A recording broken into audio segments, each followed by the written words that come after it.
अस्सलाम वालेकुम students. Welcome कयूं था तव्हांखे एल्सा अकेडमी जे कोर्स वैक्सीनेटर जे कोर्स में। सो इहा वैक्सीनेटर जी जॉब आहे, उनजी पाण तयारी कंदासीं, इनजी पूरी प्रिपरेशन कंदासीं।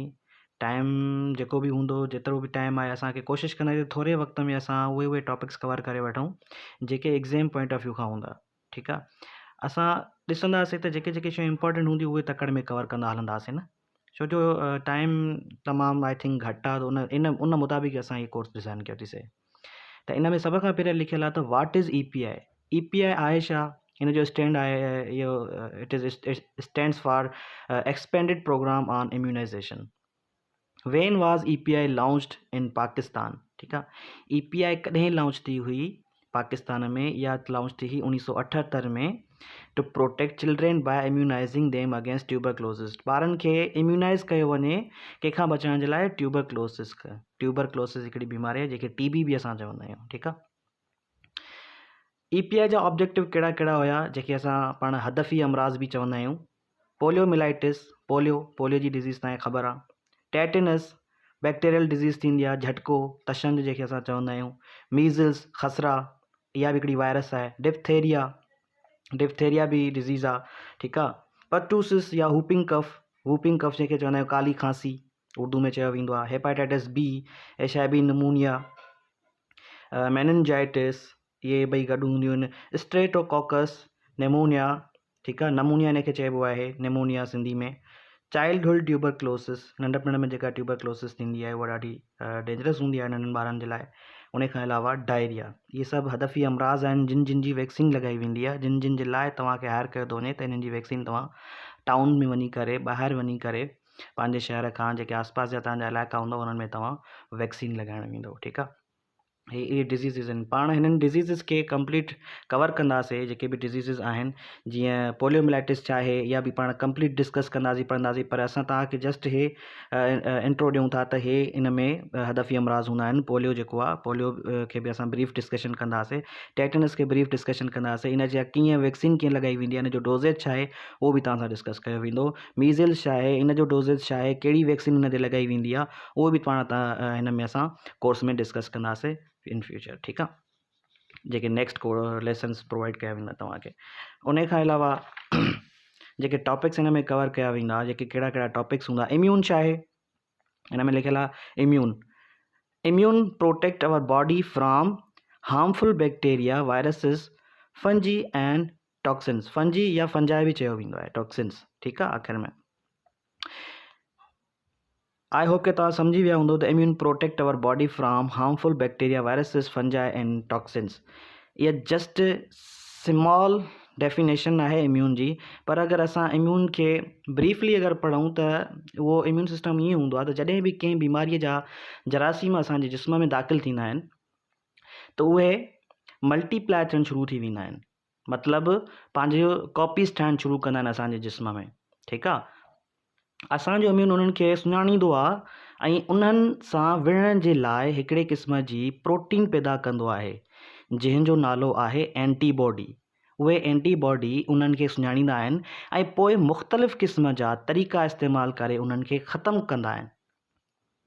ठीकु आहे, ऐं उन्हनि एंटीबॉडीज़ जो ॿियो कमु इहो हूंदो आहे त उन्हनि जरासीमनि जे मेमरी ठाहींदा आहिनि। ठीकु आहे, मेमरी मतिलबु पंहिंजो पाण वटि हिकिड़ी यादि रखी छॾींदा आहिनि त हे फलाणी डिज़ीज़ आहे, या जॾहिं ॿीहर ईंदी त वरी असां हिननि खे मारींदासीं। ठीकु आहे, पंहिंजे पाण वटि हिकिड़ी मेमरी क्रिएट करे छॾींदा आहिनि त जीअं वरी ॿीहर कॾहिं इहे असांजे जिस्म में, इंसान जे जिस्म में दाख़िल थियनि त उहे उन्हनि खे ख़तमु करे सघनि। ठीकु आहे, उन खां अलावा लिखियलु आहे हिते वैक्सीन यानी कि immunisation. What does vaccine do? Vaccine छा कंदी आहे? वैक्सीन छा कंदी आहे? असांखे पहिरियों ई इहा इम्यूनिटी ॾेई छॾींदी आहे बीमार थियण खां बग़ैर ई। ठीकु आहे, वैक्सीन छा कंदी आहे? समटाइम्स असांखे छा, कॾहिं कंहिंजो इम्यूनिटी स्ट्रॉन्ग हूंदी आहे, पर जॾहिं उन ते कोई जरासीम उन ते बॉडी ते हमिलो कंदो आहे त उहो पहिरियां बीमार थी वेंदो आहे इलाही। पोइ आहिस्ता आहिस्ता पंहिंजे जिस्म में उनजो इम्यून सिस्टम एंटीबॉडीज़ ठाहींदो आहे।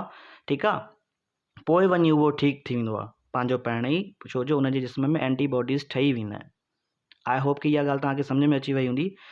वैक्सीन छा कंदी आहे? वाट डज़ वैक्सीन डू? वैक्सीन छा कंदी आहे? वैक्सीन असांखे पहिरियां ई इम्यूनिटी ॾेई छॾींदी आहे बीमार थियण खां बग़ैर ई, ठीकु आहे। पर जॾहिं असांखे वैक्सीन न लॻल हूंदी आहे ऐं काई बि बीमारी असां ते हमिलो कंदी आहे त असां तमामु घणा बीमार थी वेंदा आहियूं। पर आहिस्ता आहिस्ता जॾहिं वञी असांजी बॉडी जेको पंहिंजो इम्यून सिस्टम आहे इन्हनि जे ख़िलाफ़ु एंटीबॉडीज़ ठाहींदो आहे त तॾहिं वञी असां ठीकु थींदा आहियूं। पर अगरि कंहिं माण्हू जो इम्यून सिस्टम ई पंहिंजो वीक हुजे ऐं उनखे वैक्सीन बि न लॻल हुजे ऐं पोइ उन ते इहा बीमारी हमिलो करे त छा था सम्झो त उहो माण्हू बचंदो? न बचंदो। इन जे करे वैक्सीन लॻाई वेंदी आहे उन्हनि माण्हुनि खे, या हर माण्हू लॻाए सघे थो, छो जो ज़रूरु ख़बर न हूंदी आहे त कंहिंजो इम्यून केतिरो स्ट्रॉन्ग आहे, ठीकु आहे। त इन जे करे वैक्सीन लॻाइणु तमामु ज़रूरी हूंदी आहे, ठीकु आहे। वैक्सीन कीअं कंदी असांखे? वैक्सीन छा कंदी आहे असांखे? पहिरियां ई इम्यूनिटी ॾेई छॾींदी आहे बीमार थियण खां बग़ैर ई, ठीकु आहे। कीअं ॾींदी आहे उहो कीअं? इन ई जरासीम जो कमज़ोर हिसो जेको असांखे बीमारी ॾींदो आहे, उन जरासीम जो कमज़ोर हिसो या वरी मरियल हिसो असांजे जिस्म में इंजेक्शन जे ज़रिए या वरी पोलियो जे ड्रॉप्स जे ज़रिए मुतारिफ़ करायो वेंदो आहे। असांजो जिस्म उनखे सुञाणींदो आहे, ठीकु आहे। पोलियो या वरी वैक्सीन जेका बि हूंदी आहे असांजे जिस्म में इंजेक्ट कई वेंदी आहे ऐं ड्रॉप्स जेके हूंदा आहिनि पोलियो जा पहिरिया वेंदा आहिनि त पोइ असांजी बॉडी उन्हनि खे सुञाणींदी आहे, ठीकु आहे। उहे छा हूंदा आहिनि? उहे मतिलबु हिकिड़ा नंढो हुनजो जरासीम जेको बेसिकली HIV जो हुजे या सही हेपेटाइटिस B जो हुजे, मीज़ल्स जो हुजे, उहो मतिलबु हुनजो टुकड़ो हूंदो हिकिड़ो नंढड़ो, या त मरियल हूंदो उहो जरासीम, हूंदो उहो ई मीज़ल्स जो ई।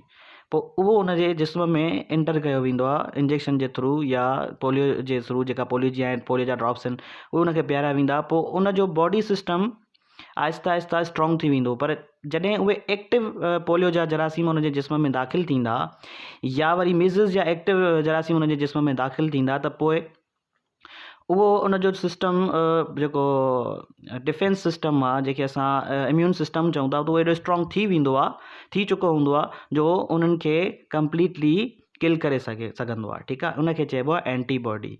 इहे एंटीबॉडीज़ वैक्सीन जे जरासीम खे ख़तमु कंदा आहिनि ऐं ब्लड में या जिस्म में रहिजी वेंदा आहिनि, छो जो जॾहिं ॿीहर असांजे जिस्म में सेम जरासीमनि जो हमिलो थिए थो त पोइ उहे एंटीबॉडी उन्हनि सां डील करे सघंदा, मतिलबु विड़ी सघंदा, उनखे ख़तमु करे सघंदा। आई होप के इहा तव्हांजी टॉपिक जेको आहे वैक्सीन छा आहे ऐं इम्यूनिटी छा आहे, इम्यून कीअं कमु कंदो आहे। विदाउट वैक्सीन जी इम्यूनिटी बि हूंदी आहे ऐं उन खां पोइ जंहिंजो इम्यूनिटी कमज़ोर हूंदी आहे त उनखे वैक्सीन लॻाए करे उनखे बि स्ट्रॉन्ग करे सघिजे थो, छाजे करे वैक्सीन लॻाइणु तमामु ज़रूरी हूंदी आहे। ख़ासि करे नंढनि ॿारनि में त इलाही इंपॉर्टेंट हूंदी आहे लॻाइणु, छो जो उन्हनि जो इम्यून तमामु घणो वीक हूंदो आहे। ऐं जेके बि डिज़ीज़िस आहिनि, हदफ़ी अमराज़ आहिनि, ख़ासि करके ॿारनि में ई थींदियूं आहिनि। इन जे करे ॿारनि खे वैक्सीन लॻाइणु तमामु ज़रूरी हूंदी आहे। आई होप कि तव्हांजो इहो टॉपिक क्लियर थी वियो हूंदो। उन खां अलावा अॻिते असां कहिड़ा कहिड़ा टॉपिक्स कवर करे सघूं था। हाउ वैक्सीन वर्क्स, वैक्सीन कीअं कमु कंदी आहे, इहो त आई थिंक तव्हांखे मां पढ़ायो हाणे, ठीकु आहे। Topics will be covered in vaccine subject. Vaccine J subject में कहिड़ा कहिड़ा टॉपिक्स कवर थींदा, हुन में आहे व्हाट इज़ वैक्सीन, इहो डन थी वियो आहे। होप कि तव्हांखे सम्झ में अची वियो हूंदो। कंहिंखे बि इन जे हवाले खां क्यूरी हुजे त उहो सुवाल पुछी सघे थो। वेन वैक्सीन आर गिवन, कॾहिं वैक्सीन ॾिनी वेंदी आहे, वैक्सीन जी कहिड़े वक़्तु ज़रूरत हूंदी आहे, उहो बि तव्हां सां डिस्कस कयो वेंदो, इहो तव्हांखे पढ़ायो वेंदो, ठीकु आहे। उन खां अलावा टारगेटेड डिज़ीज़िस कहिड़ियूं कहिड़ियूं हूंदियूं आहिनि, उहे तव्हांखे पढ़ाई वेंदियूं, हदफ़ी अमराज़, ठीकु आहे, सभु तव्हांखे डिटेल में सम्झाई वेंदियूं। Adverse events following immunisation, adverse events कहिड़ा हूंदा आहिनि, जेकॾहिं बि जेका बि तव्हां इंजेक्शन लॻाईंदा आहियो त उनजा कहिड़ा कहिड़ा इफेक्ट्स थी सघंदा, साइड इफेक्ट्स थी सघंदा, उहे तव्हांखे पढ़ाया वेंदा। हाउ टू गिव इंजेक्शन ॾिनी कीअं वेंदी आहे, उहा बि तव्हांखे सम्झाई वेंदी। सेफ इंजेक्शन प्रैक्टिसिस, उहे तव्हांखे सम्झाई वेंदियूं। कोल्ड चेन सिस्टम छा हूंदो आहे, इहो तव्हांखे थोरो मां ॿुधाए थो छॾियां हाणे। कोल्ड चेन सिस्टम ईअं हूंदो आहे त जॾहिं वैक्सीन कंहिं बि ॿिए हंध खां हिकिड़े ॿिए हंधि ट्रांसफ़र करणी हूंदी आहे त उनजो हिकिड़ो कोल्ड चेन सिस्टम हूंदो आहे, ठीकु आहे। त 27 सेंटीग्रेड खां अबोव अगरि टेम्परेचर में वेंदी त इहा वैक्सीन ख़तमु थी वेंदी, नाकारा थी वेंदी।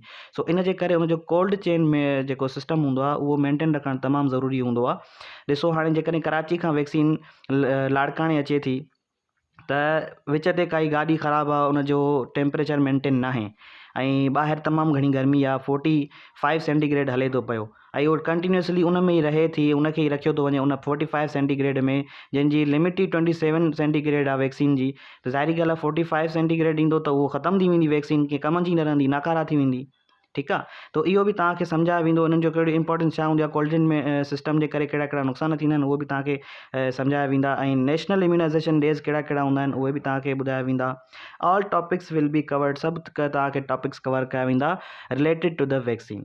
आई होप कि वैक्सीन जे हवाले खां डेमो लेक्चर में तव्हांखे सम्झ में अची वई हूंदी ॻाल्हि इहा। अगरि कंहिंखे बि काई बि क्यूरी हुजे regarding the vaccine demo class, you can ask me, feel free, I will teach you, I will tell you each and everything. Thank you so much.